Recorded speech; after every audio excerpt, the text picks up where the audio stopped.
जय संविधान, जय भीम, महात्मा गांधी की जय, गोडसे मुर्दाबाद। एक बार एक आदमी रेस्टा में गया। रेस्टा में जाके उसने बहरे से कहा, वेटर से कहा कि एक गिलास पानी ले आओ। वो एक गिलास पानी ले आया। जब वो पानी पीने लगा तो शीशे का गिलास था, गिरा और टूट गया। अच्छा, उसके बाद जो ग्राहक था वो दुकान से बाहर जाने लगा। उसका ये मन हुआ कि मैं कुछ खाऊंगा नहीं।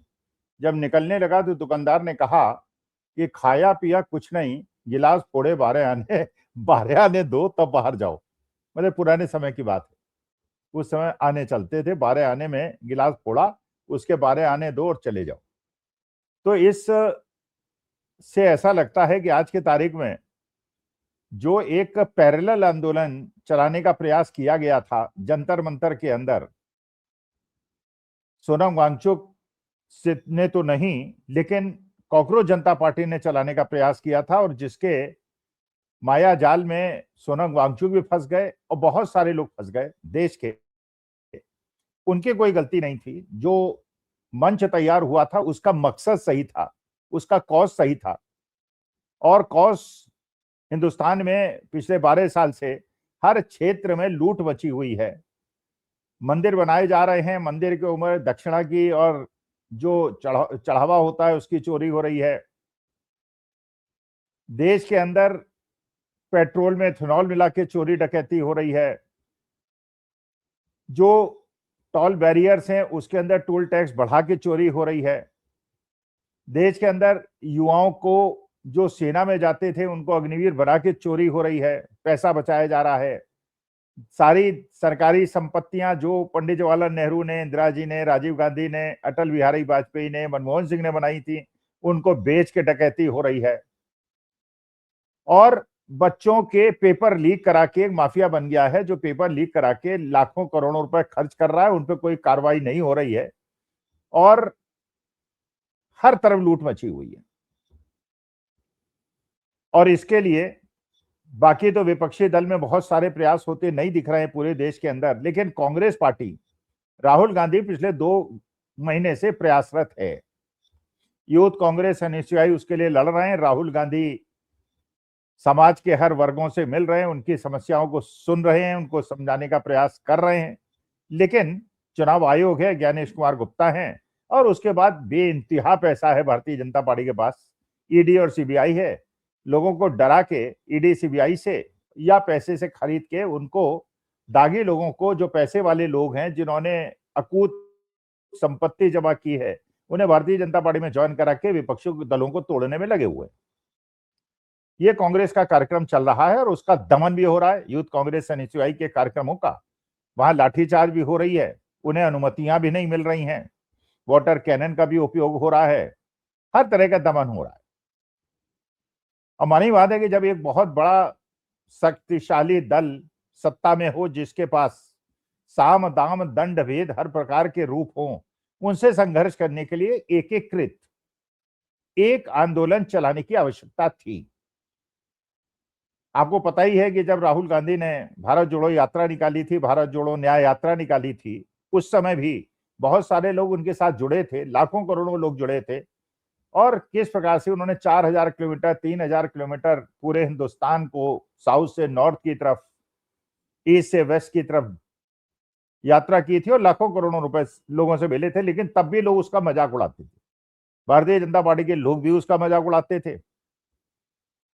और केवल भारतीय जनता पार्टी नहीं, बल्कि विपक्षी दलों के वो नेता जो इंडिया गठबंधन में नहीं थे या कांग्रेस के साथ खड़े होने से जिनको परहेज था, जो अपने को तीसरी शक्ति मानते थे और अपरोक्ष रूप से भारतीय जनता पार्टी का फायदा पहुंचाते थे, उन्होंने भी राहुल गांधी का मजाक उड़ाया था। और बहुत सारे युवा नेता भी थे जो उस समय आम आदमी पार्टी से जुड़े हुए थे। जैसे उसमें से अभिजीत दीपिके भी एक थे, जो कि राहुल गांधी की भारत जोड़ो यात्रा और न्याय यात्रा का मजाक उड़ा रहे थे और ये कह रहे थे कि इससे कुछ नहीं होगा, एक प्रकार का ये पैदल पर्यटन कर रहे हैं।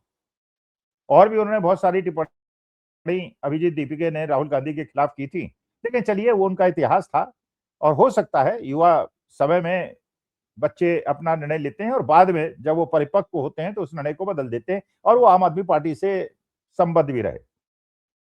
बहुत सारे लोग ब्लॉगर्स के साथ थे, यूट्यूबर्स के साथ थे और उनके जो डायलॉग्स होते थे उनको प्रिपेयर करते थे, ऐसे लोग थे। चलिए वो अपनी पास्ट हिस्ट्री है, वो इतनी इंपॉर्टेंट नहीं, लेकिन एक जो भारतीय जनता पार्टी के इस लूट के खिलाफ संघर्ष कर रहे थे उसमें सबसे बड़ी आवाज अगर कोई था तो राहुल गांधी थे, और कांग्रेस थी, यूथ कांग्रेस थे और एसयूआई थे। लेकिन जब ये पेपर लीक की घटनाएं इतनी ज्यादा बढ़ गई और नीट के पेपर ही केवल लीक नहीं हुए, हजारों पेपर लीक हुए और 90 पेपर लीक हो गए, सब करीब करीब सारे पेपर लीक होने लगे और एक ऐसा माफिया बन गया, लीक माफिया बन गया, जिस लीक माफिया को कंट्रोल करना सरकार की कुवत के बाहर हो गया, क्योंकि लाखों करोड़ों का व्यापार बन गया। जो लोग इसके अभ्यस्त हो गए, जो सिस्टम के अंदर घुस गए, उन्होंने अपना कॉकस बना लिया और सरकार का नियंत्रण उन्होंने खो दिया और सरकार के लोगों को भी उन्होंने पैसे के बल पे खरीद लिया। मानी बात है, सरकार के बहुत सारे मंत्री और विधायक ऐसे होंगे या अधिकारी ऐसे होंगे जो पैसे के इस खेल में फंस गए, क्योंकि जब सत्ता में विपक्ष के लोगों को पैसा देके खरीदा जा सकता है और उनको ईडी सीबीआई से डरा के भ्रष्ट लोगों को अपनी पार्टी में लिया जा सकता है, तो उसका असर नीचे तक होगा और नीचे तक के लोग उसमें उन्होंने कम्प्रोमाइज कर लिया और ये संगठन लीक माफिया इतना स्ट्रांग हो गया कि इनके खिलाफ कोई भी एक्शन लेना असंभव हो गया और पेपर लीक होते चले गए। नीट के पेपर में बच्चों ने आत्महत्या की, निराश हो गए बच्चे, युवा बच्चे हैं, निराश हो गए और आत्महत्या उन्होंने कर ली। कांग्रेस का आंदोलन चल रहा था, यूथ कांग्रेस एनएसयूआई का आंदोलन चल रहा था, लेकिन अचानक चीफ जस्टिस की एक टिप्पणी के बाद एक कॉकरोच जनता पार्टी बनी। कॉकरोच जनता पार्टी बनी, पार्टी, इसका माने शुरू से जब उसका नामकरण हुआ उसमें सोचा गया था कि एक पार्टी होगी, वरना कॉकरोच जनता आंदोलन भी हो सकता था, कॉकरोच जनता जन संघर्ष मोर्चा भी हो सकता था, लेकिन वो पार्टी बनी। इसका माने मकसद उसी प्रकार का था जैसा कि आम आदमी पार्टी ने किया था। आपको पता ही है कि जब अन्ना हजारे का आंदोलन चला था, डॉक्टर मनमोहन सिंह जैसे ईमानदार प्रधानमंत्री के खिलाफ और फर्जी आरोप उन पे लगाए गए थे और विनोद राय जैसे सीएजी के चेयरमैन ने उसमें घी में आग डालने का काम किया था, झूठी बातें कही थी कि 1,76,000 करोड़ का घपला हो गया और उसके बाद इंडिया अगेंस्ट करप्शन बना और अन्ना हजारे के आंदोलन में अरविंद केजरीवाल जैसे बहुत सारे नेता उभरे और फ्रंट लाइन पे आ गए।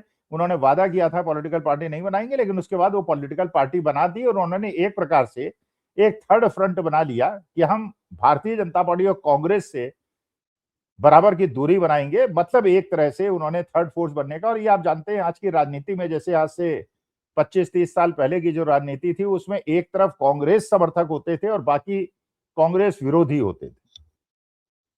अब मानी बात है, कांग्रेस समर्थकों का करीब 40% वोट था, तो जब तक सारे कांग्रेस विरोधी एक साथ ना हो जाते कांग्रेस को हराना बड़ा मुश्किल था। और आज के तारीख में वो स्थिति भारतीय जनता पार्टी बनाम दूसरे दलों के बीच में है। भारतीय जनता पार्टी के पास 35-37% बिल्कुल स्टैटिक हैं और अगर सारे विपक्षी दल एक साथ हो जाएं तभी भारतीय जनता पार्टी को हराया जा सकता है, वरना उनको हराना संभव नहीं है। और ये बात सारे राजनीति के लोगों को पता है और इसीलिए एक इंडिया गठबंधन बना जिसमें सारे क्षेत्रीय दलों को और कांग्रेस को जोड़ के इंडिया गठबंधन बनाया, जिसमें हर प्रदेश के क्षेत्रीय दल करीब करीब उसमें जुड़े और जो नहीं जुड़े वो राजनीति में खत्म हो गए। लेकिन कुछ दल ऐसे थे जो इंडिया गठबंधन में शामिल नहीं हुए और भारतीय जनता पार्टी का विरोध करते रहे। मानी बात है, भारतीय जनता पार्टी का अगर आप विरोध करेंगे और इंडिया गठबंधन शामिल नहीं होंगे तो जो एंटी बीजेपी वोट है वो डिवाइड होंगे, उससे भारतीय जनता पार्टी को फायदा होगा। अब इन दलों में बहुजन समाज पार्टी भी कही जा सकती है, इसमें आम आदमी पार्टी भी कही जा सकती है, इसमें ओवैसी साहब की पार्टी भी कही जा सकती है। इन पार्टियों ने अगर एंटी बीजेपी वोट को डिवाइड किया और कांग्रेस के लड़ाई में उनके साथ शामिल होकर नहीं संघर्ष किया तो मानी बात है भारतीय जनता पार्टी को फायदा होना है। भारतीय जनता पार्टी के पास साम दाम दंड भेद सारी चीजें हैं, ईडी सीबीआई है, तो जिसको भी डराना हो अगर वो भारतीय जनता पार्टी में शामिल न हो लेकिन भारतीय जनता पार्टी के अगेंस्ट इंडिया गठबंधन न होकर लड़ाई लड़े तो इससे भी भारतीय जनता पार्टी को उसी प्रकार का फायदा हो जाता है। एंटी बीजेपी वो डिवाइड हो जाते हैं और भारतीय जनता पार्टी जीत जाती है। तो इन आपने देखा बीएसपी का हो, ओवैसी साहब का हो, आम आदमी पार्टी का हो, ये अपने आप जीत पाए नहीं जीत पाए गोवा में या गुजरात में, लेकिन उन्होंने कांग्रेस को हरवा दिया, भारतीय जनता पार्टी को जितवा दिया। अब यही चीज आंदोलन में भी शुरू हो गई।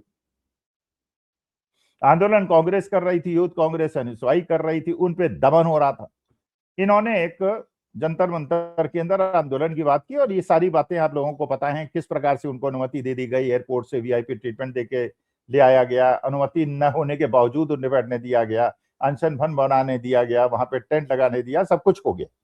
और अगर हिस्ट्री देखेंगे आप सोनम वांगचुक साहब की, जिनकी मैं बड़ी इज्जत करता हूं और चाहता हूं कि उनका आंदोलन खत्म हो और उनकी जान बचे, उन्होंने भी धारा 370 का समर्थन किया। तो जो भारतीय जनता पार्टी का एक कार्यक्रम था और अपोजिशन पार्टीज ने करीब करीब सबने उसका अपोज किया था, लेकिन सोनम वांगचुक साहब धारा 370 के साथ थे, धारा 370 को हटाने के साथ।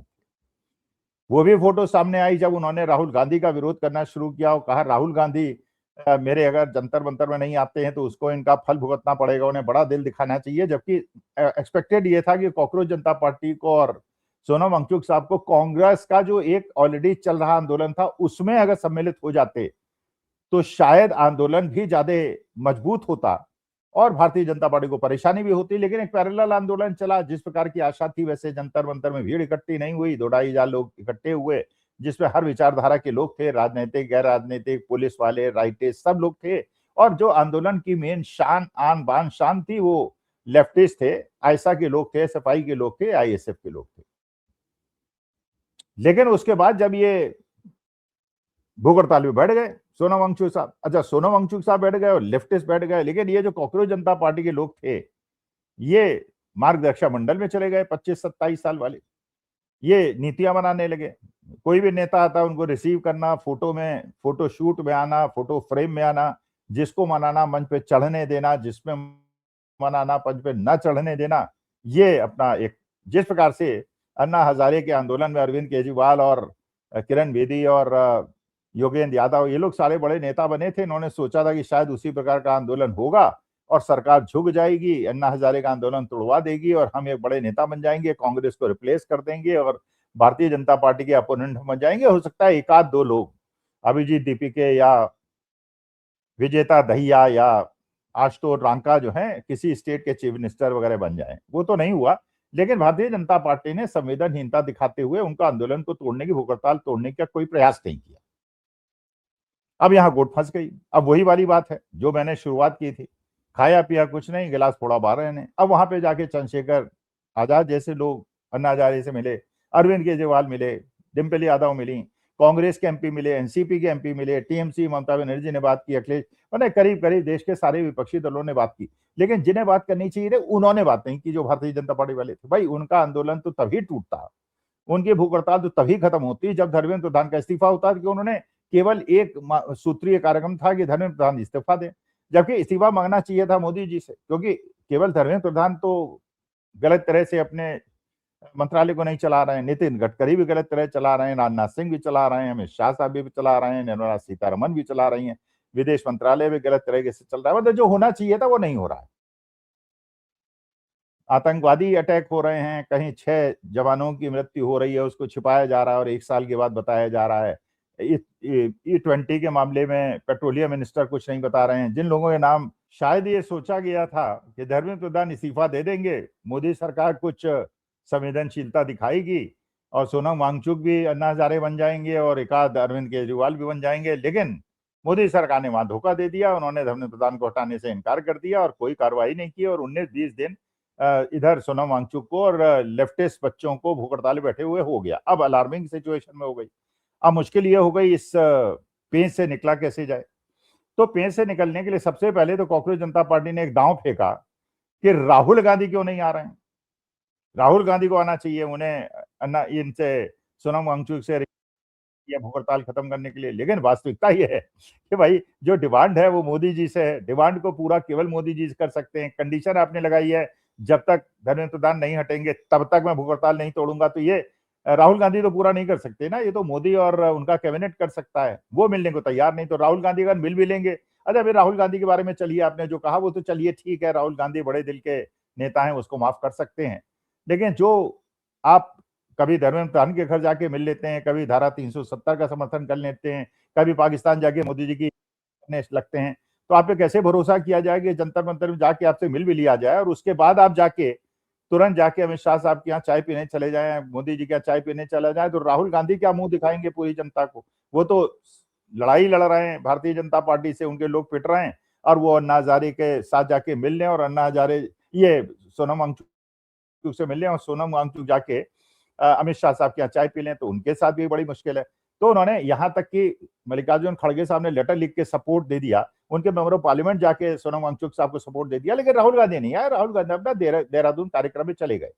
अच्छा, इस समस्या का हल केवल भारतीय जनता पार्टी के पास है, लेकिन जो अटैक किया गया राहुल गांधी, बाद में रियलाइज हो गया कि इससे तो पूरा गड़बड़ हो गया, इससे तो जनता की जो बात समझ में आने लगी, ये कोई प्रायोजित कार्यक्रम है, कहीं ये अरविंद केजरीवाल का और मोदी जी का मिला जुला प्रायोजित कार्यक्रम तो नहीं है, जिससे जो कांग्रेस को यूट्यूबर्स की अटेंशन मिल रही थी, मीडिया अटेंशन मिल रही थी, वो खत्म हो जाए। और उसमें पार्शली वो सफल भी हो गए, मीडिया अटेंशन जो है कांग्रेस से हट के आ गई। लेकिन अब देखिए, देहरादून के अंदर जो ये कार्यक्रम होना है छात्रों के संवाद का, इसमें जैसा पता चला है कि वहां करीब 5 लाख रजिस्ट्रेशन हो गए हैं, पूरा मैदान ठसाठस भरा होने वाला है, जैसे कोटा में शुरू हुआ था वैसे ही होगा। और ये भी बात समझ में आ गई है, अब ये निकलने के रास्ते के लिए ये रास्ता ढूंढा गया है कि 20 तारीख को एक मार्च होगा संसद तक, जिसमें चंद्रशेखर आजाद ने भी कह दिया मैं हजारों लोग भेजूंगा, अरविंद केजरीवाल ने भी कह दिया मैं हजारों लोग भेजूंगा। और अरविंद केजरीवाल और चंद्रशेखर आजाद दोनों लोग हैं जो इंडिया गठबंधन में नहीं है, जो थर्ड फोर्स की तरह लड़कर भारतीय जनता पार्टी को फायदा और कांग्रेस का नुकसान पहुंचाना चाहते हैं। अब उसके बाद ये 20 तारीख को ये मार्च होगा, फिर अन्ना हजारे ने, ये इन्होंने सोनम वांगचुक ने भी सुना है, कह दिया है कि हाँ, अगर 20 तारीख का मार्च सक्सेसफुल हो गया तो मैं अपनी स्ट्राइक तोड़ दूंगा। तो फिर वही जहां से मैंने शुरू किया था, खाया पिया कुछ नहीं भाई, धर्मेंद्र प्रधान ने इस्तीफा दिया नहीं, आपने भूख हड़ताल किया, भूख हड़ताल वापस ले ली, आपने पाया क्या, आपका ऑब्जेक्टिव क्या सर हुआ? हाँ, इतना जरूर हुआ कि 20-25 दिन तक आपने कांग्रेस पे जो मीडिया अटेंशन थी उसको हटा दिया, और उसके बाद राहुल गांधी से प्रश्न पूछ के और वो ना आने की समस्या को दिखा के एक तरह से आपने मैसेज देने का प्रयास किया कि हमारी लड़ाई मोदी से नहीं है, राहुल गांधी से।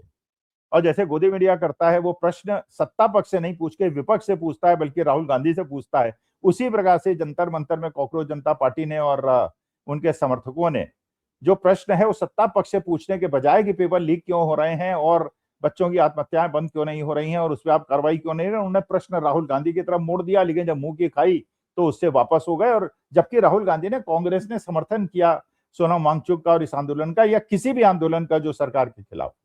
तो मुझे ऐसा लगता है कि अगर वास्तविकता में देश को सही तरफ ले जाना है, लोकतंत्र संविधान को बचाना है, तो ये जितने छोटे छोटे संगठन अपने छोटे छोटे लड़ाई लड़ रहे हैं, सबको एकीकृत होकर इंडिया गठबंधन को ज्वाइन करना चाहिए। इंडिया गठबंधन द्वारा सम्मिलित सामूहिक रूप से पूरे हिंदुस्तान में आंदोलन चलाना चाहिए, तभी हो सकता है इस सरकार के कान में जू लेंगे, अदरवाइज वो आपकी बात सुनने वाले नहीं है। और ये छोटे छोटे आंदोलन कांग्रेस को वीक करेंगे, भारतीय जनता पार्टी को स्ट्रांग करेंगे। ये बात अरविंद केजरीवाल को भी समझनी चाहिए, अभिजीत दीपिका को भी समझनी चाहिए, और सोनम वांगचुक साहब जिनकी मैं बहुत इज्जत करता हूं उनको भी समझनी चाहिए।